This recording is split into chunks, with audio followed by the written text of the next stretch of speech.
I actually am cooking a 15-pound brisket, right? But I'm doing it via sous vide. So I've got this huge, it's vacuum sealed. It's in a hot water bath, right? 30-hour brisket is what it is. So I smoked it last night for like an hour on my smoker. Bagged it, vacuumed it, like 150 degrees. Now it's going to sous vide for 30 hours.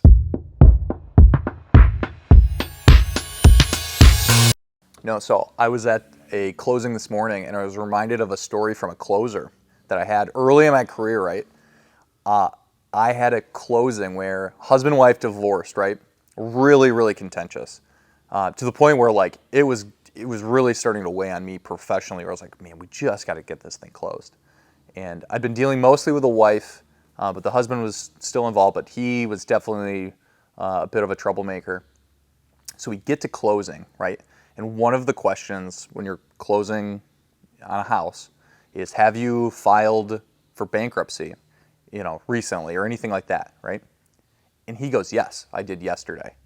Whole closing stops. Okay, he did it solely to spite his wife. So you've got this, and we've got a month plus, right, into this entire transaction, and the husband decides the day before closing is the right time to file for bankruptcy. And those are the things we coach now.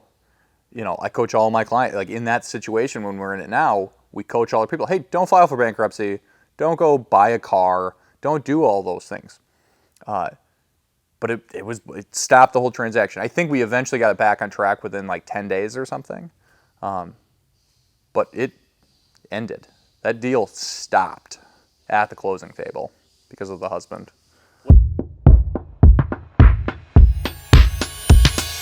I mean, there's 100 ways to skin that cat, right? To get a home or a real estate transaction to a closing. So it's hard to just say, hey, here's the exact steps we need, because everyone is different. It's knowing the pitfalls for your client, right, based upon their specific circumstances, right? So when you're taking on a divorce situation, right, knowing that, okay, in a divorce situation, there's all of these potential pitfalls. And identifying that early on. I just closed a transaction that was 80 acres, 2 40s, 140 selling to the buyer was the son, and then the other 40 was selling to the dad. We're representing the seller. Understanding, okay, for the seller, if it's over $500,000, he's got certain tax things. There's obviously 2 different transactions happening here. What we have to do for vacant land is different than the 40 with the house and the barns, and understanding all of those different pitfalls for our seller, right? And understanding, okay, this is what we need to accomplish, and property was all free and clear. Okay, hey, you should talk to your tax guy. Early on, we had him go talk to his tax professional to make sure that he was covered on those ends. So that way at the closing, there's no surprises, right? We're just trying to mitigate any risk for him.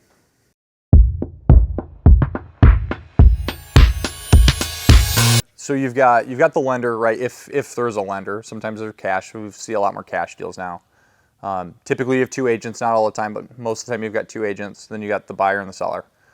Our job is really to kind of coordinate, ATC, air traffic control, of what that transaction looks like, in order to get it to a closing, right? So we're coordinating between the buyer and seller, the lender, and the title company. And then as issues arise, I tell all my clients, with every transaction, something comes up. So our job is to take those problems and then track down the right information and kind of coordinate to make sure everybody's getting what they need. By the time we get to the closing, everything should be done, right? We've worked through all of the, you don't want surprises at closing, right? If you have a surprise at a closing, nobody's happy, right? That is the best way to have a buyer or seller furious with their agent, because you should have handled everything days before, hopefully. Occasionally something does come up, but not often. So at that, typically at the closing table, it's all happy feelings, right? We've already handled all of the pitfalls, all of the weird things that have popped up. We've already taken care of it. So you come in, you sit down, and you just sign away.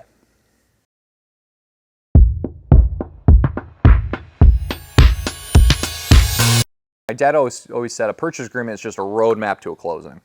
So you've got certain contingencies in place when you put that deal together that have to be met, right? Well and septic, home inspection, appraisal, whatnot.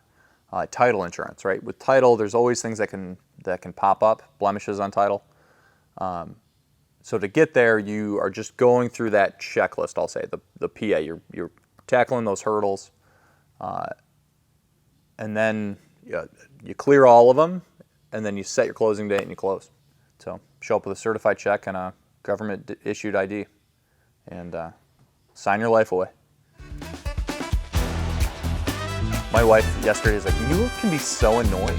Like, because I'm like researching all this stuff for 4 days on how I'm going to do it. And then I do it, and she's like, it's so much work. I'm like, this is what I do, though. This is what I like. Like,